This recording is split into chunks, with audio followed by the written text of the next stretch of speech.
You wanted the best. You've got the best podcast. The hottest podcast in the world. The Chris Voss Show. The preeminent podcast with guests so smart you may experience serious brain bleed. Get ready. Strap yourself in. Keep your hands, arms, and legs inside the vehicle at all times, because you're about to go on a monster education roller coaster with your brain. Now, here's your host, Chris Voss. Monster roller coaster education with your brain. Is that what they said?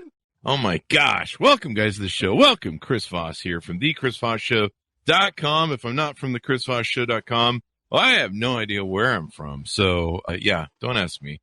Anyway, guys, welcome to the show. We certainly appreciate you guys tuning in. As always, make sure you support the show. Put your arm around that friend, grab by the hand, look deeply in their eyes and say, have you subscribed to the Chris Voss Show podcast? Have you found the wonderful family that loves you but doesn't judge you? You can finally reach that level of zen. I don't know what the hell I'm talking about. I'm just making it up as I go along, as always at the beginning of the show. Anyway, guys, go to goodreads.com/Chris Voss. See the bell notification button. Clearly, I know nothing about zen. Go to youtube.com/Chris Voss. See everything we're reading and reviewing over there. Our big LinkedIn group, 122,000 people over there, and our big LinkedIn newsletter. It's killing it. And LinkedIn is really hot right now. So you want to be sure to check that out. Today we had an amazing gentleman on the show. He's going to be coming to us to talk about several different things that he does. Dan Barrett is on the show. He is the founder of Plutus Software and a co-founder of Pacific Precious Metals. He was one of the original owners of Pacific Precious Metals when they were founded in 2010, and was actively involved in the operations and oversight of the company for the first few years.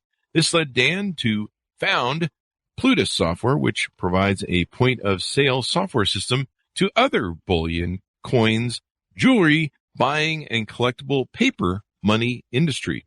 Users of the software can manage their inventory, accounting, and reporting in order to streamline day-to-day operations, and it's integrated with the user's website and can list their products on external sites such as eBay and Collector's Corner. Let's see. His background before Pacific Precious Metals was working as an equity analyst at a variety of Wall Street banks for 9 years, and he left Wall Street at the end of 2009 to go into the gold business. Welcome to the show, Dan. How are you? I'm great. Thanks for having me here. I'm excited to be here. Awesome sauce. So give us your .com so people can look up on the interwebs these different things that you're doing, please. Well, so both of the companies, one is pacificpreciousmetals.com. I know it's a little bit long to type out, but it's a gold dealer. It ships everywhere in the country. They have 4 physical locations in the San Francisco Bay Area where people can go in and buy in person or order online and go pick up in person. And then the company that I deal almost exclusively with all of my time now is Plutus Software. So the reason I got into that is being involved in a gold bullion business. And there's no software package out there for any of those guys to use to manage their inventory or get reporting or integrate with a shopping cart, et cetera. And I have a bit of a, tech background sort of interest. I decided to found Plutus Software and build a commercial package for all the little mom and pops and medium size, even large guys out there, so that they could sell their stuff online. Wow. And so, when I was growing up as a kid, I was thinking I was like 11 or 12. I'm probably giving away how old I am. My dad and some of our family got into silver coin buying. We would go into the shops in California and see the coin business. How big is the business then? The gold business in general, the industry, it's multi-billion-dollar business. It's, the biggest wholesalers are in the, $5 to $10 billion each. But, you sell an ounce of gold and it's $2,000. Oh, wow. Today, right? It doesn't take a lot of ounces of gold to add up to a few billion, right? And that's still paltry, right? That's still a paltry number compared to if you look at the investment market as a whole, right? Mm-hmm.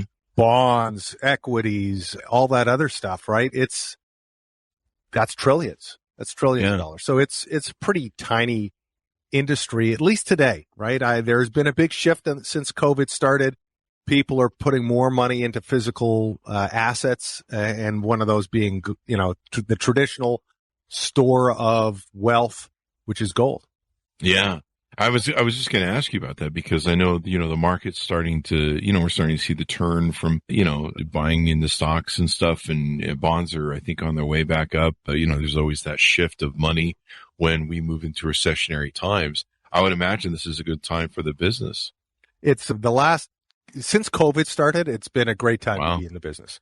Yeah. It's a cyclical business like any commodity. I don't care whether you're talking about oil, cotton, copper, whatever. It's commodities are up and down. They have peaks and valleys, but in general, I would say we're in a structural move higher, and it'll have ups and downs along that path, but we're in a structural move higher, particularly if you look at what's happening in the world, right? Inflation is raging.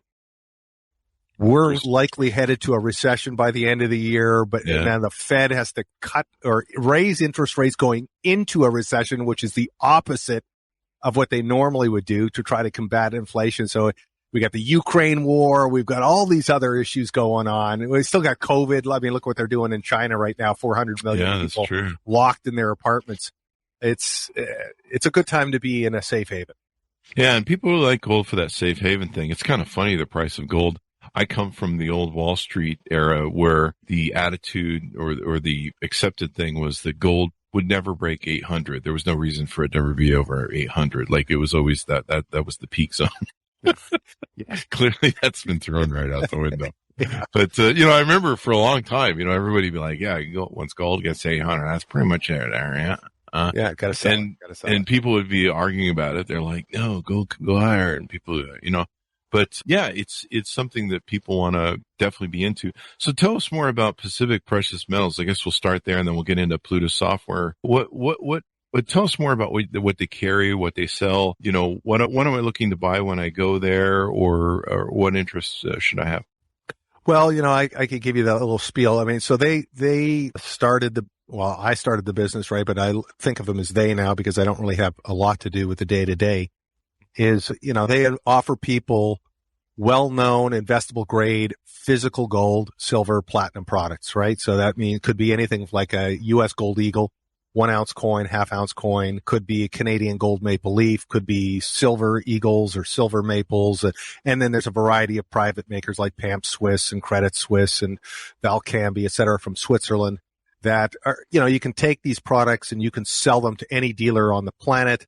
They all recognize them. So that's what they sell. They sell gold and silver, primarily gold and silver. They do sell platinum, but there's not as big of a market for platinum, but they sell that in physical form. So people can go to their website, pacificpreciousmetals.com, place their order, or they could just walk into one of the stores with cash and say, hey, give me 3 ounces of gold, right? Place their order, come in, pay for it, pick up the gold and go home and stick it in a safety deposit box or under their mattress or wherever they want to store the gold and take it from there. So it's a way of getting money out of the banking system if you don't trust it. It also eliminates, typical risks that are associated with having all of your assets tied up at your brokerage firm or in your bank. I mean, you look like you're old enough to remember the '08 crisis. You're a little younger than me, I think, but you remember Merrill Lynch went bankrupt. Yeah. Lehman Brothers went bankrupt. Bear Stearns went bankrupt, right? And MFC Global, which was a big commodities house, went bankrupt for all sort of different reasons, but all, if you had your money with them, sometimes like, I think it was with Bear Stearns or maybe it was Lehman. Some people had to wait a year before they got their money back. With MF Global, the commodities firm, people didn't even get all their money back. Yeah. Right. So it's a way of, you've got physical possession of the commodity. Mm-hmm. It doesn't matter who goes bankrupt outside of your world, right? You've got the gold. Yeah. So that's kind of the premise of one of the reasons I got into the business back then in 2010 when I started it. One of the other reasons was at the time, Cash for Gold, where there's, these commercials were on with, girls with tight t-shirts and big boobs flashing big wads of cash around saying, send us your gold. I thought, who does that? Right. And I was actually going to wait. I had just left Wall Street. I was going to wait. That was a cyclical trough. I was just going to wait for it to pick back up and then just go get a job at another hedge fund. And I said, I'll just start a little gold business with a couple other guys and do that until the markets come back, and then I'll shut it down and, it'll be done. But I'm still, I'm still owner. It's still there. They've expanded. They're we've got 4 going on 5 locations now. So, it's a fun business to be in. And the number of stories I could go on with probably 25% of the American born clientele. Cause we have in the Bay Area, they have a lot of clientele that are tech guys that have come over from Asia or from Europe or whatever. They tend to be more sane. But I would say 25% of the American born clientele are conspiracy theorists. Really? Where it's a scale of how far down that conspiracy theories they will go. I mean, I remember early on a guy came into the office and he's a big believer in gold and silver, and great for him. He's made out like a bandit. Comes in and he puts his hand on my shoulder and says, "Don't go onto the bridges today." I'm going like, I've had any particular reason? Is there some sort of an alert out by the feds that something's going on? He was like, "No, one of my podcasts is telling me that there's going to be a water event today and it might take out the bridges." Water event? I don't know what that means. Yeah. So it's a really fun business because you meet a lot of interesting people, particularly some of the conspiracy theorists. But at some point, I wanted to get in on the tech side of it because I thought there was a lot more room for growth. And that's, in 2015, I started already building the software platform, and then that formally took off in 2016. Now, you guys are industry accredited. You've got lots of certifications so people can know that you guys are a reputable business. A lot of these coins and stuff you guys are selling are issued by the governments and stuff. Yes. Well, the other thing I'd say about that, right? So one of the things that Pacific Precious Metals does to differentiate itself is and this is one of the things I was paranoid about when I first started the business, is how do you know if it's a fake? Yeah. Right? Somebody comes in and sells me 10 Krugerrands, and I hand the guy $15,000 or whatever the price of gold was at the time, right? And it's like, I better be sure it's real. Yeah. So the only thing I know about gold is to chew it or something. I'm pretty sure that's a Hollywood. That's the old Hollywood Westerns. Bite it. If you can put a dent in it, it's gold. Which you really can't do even back then because that wasn't pure gold.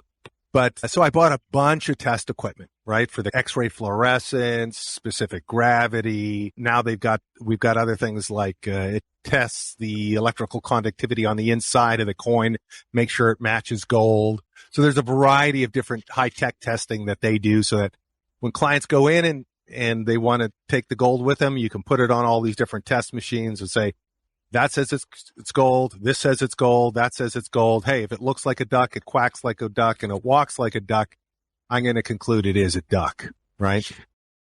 Now, you guys also do jewelry and dental gold and industrial precious metals. Yes. So anything that's got precious metals, the jewelry, silver, gold, platinum, people will bring it in. It's either broken or, maybe somebody got a divorce and they don't want that engagement ring anymore or whatever. And I'll tell you a funny ad that I ran, probably in 2011 or something on that. But they bring it in. We put it into the X-ray fluorescence machine. It tells you exactly what the percentage of gold, silver, platinum, or whatever is in that object. Wow. Then you just weigh it and multiply. Okay, it's got 75% gold and it weighs, 6 grams. You got 4.5 grams of gold here. And then you just pay them for the gold content. You throw it in a bag and it, at the end of the month, you ship it off to a refiner who throws it into a furnace and melts it all down. But, going back to that advertisement, I was advertising at the time in a local Marin, which is the county in California. I started at Marin magazine, and we put in a big full page ad with a giant engagement ring and said in the middle, "It's not over until you sell the ring."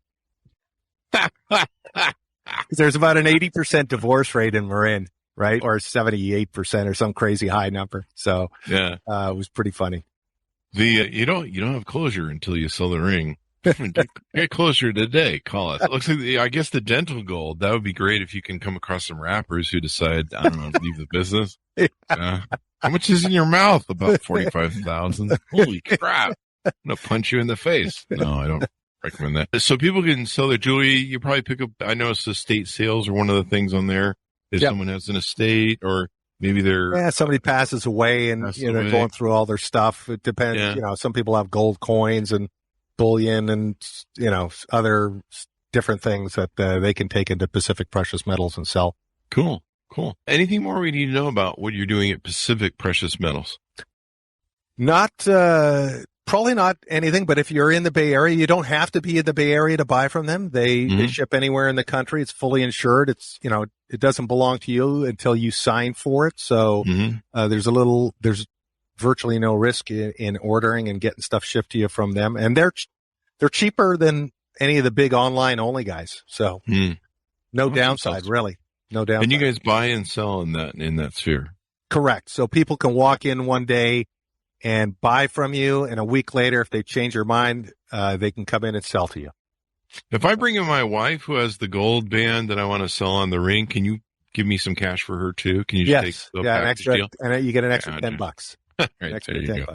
There you go. So let's talk about the other business that you're involved with that's kind of tied into this. Let's talk about that. Right. So Plutus Software. So I started the business, what I got into originally in the gold business, I ended up saying like, well, how do I do accounting for this? How do I record transactions?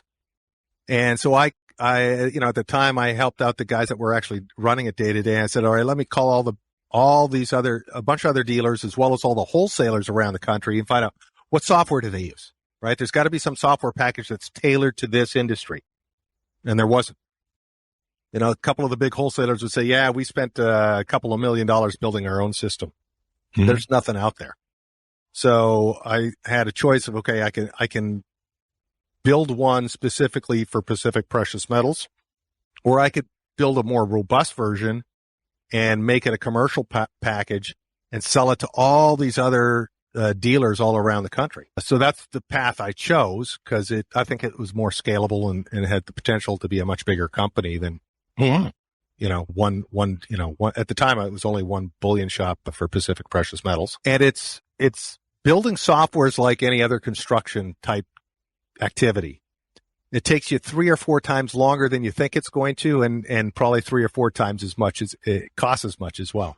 But we've been building it since 2016. We launched it in late 2017, I think, and we're adding clients every month. And it allows dealers to do bullion, which is, the investable grade format, the coins or bars that only trade for their gold value. They don't have any collectible value to them. It's just if the price of gold went up $20 today, that 1 ounce bar would be worth $20 more, right? But I also designed it to handle what's called numismatics, which is collectible coins, rare coins. And that's a really big and very idiosyncratic industry that's got all sorts of different little caveats to it of how dealers trade that stuff. That market's also exploded since COVID. It's up double or triple, right? Wow. Prices of those coins are up 200 or 300% in the last 3 years. It does the jewelry buying. It does services like estate appraisals and this and that. It does gems.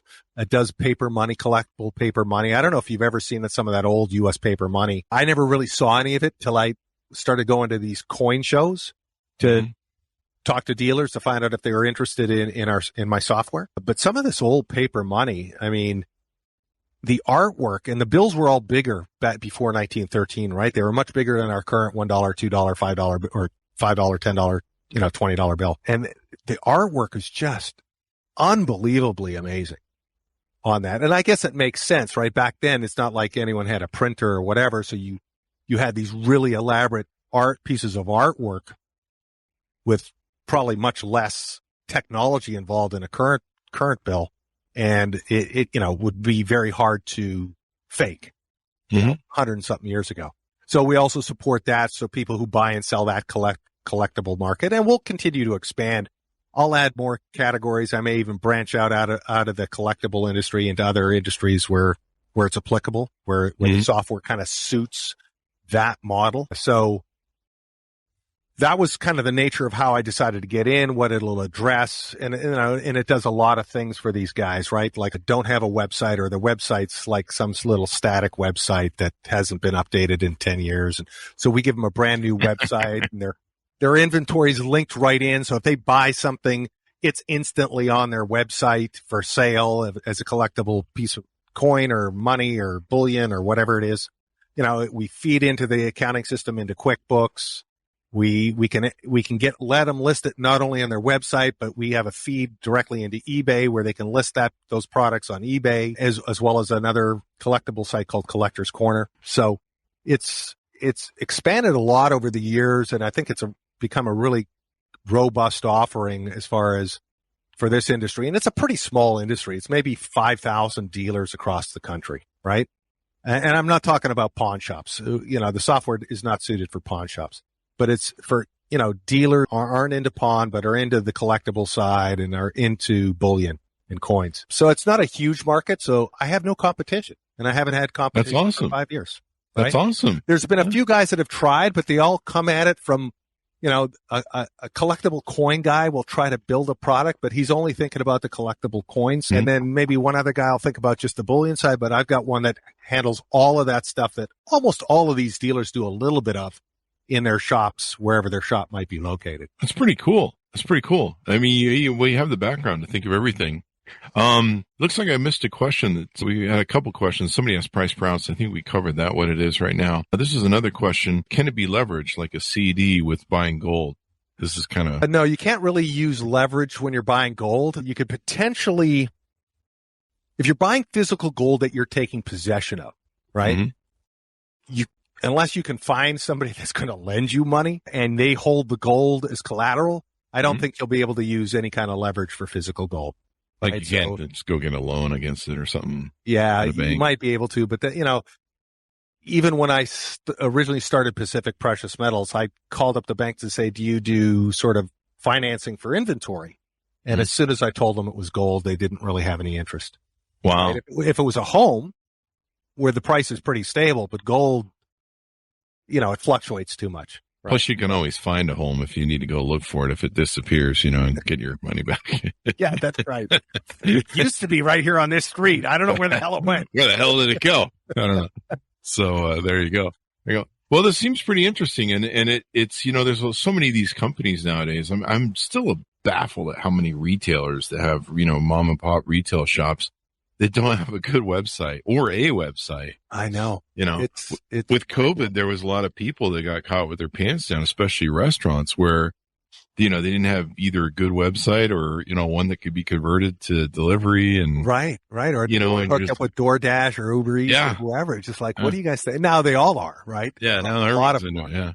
Yeah.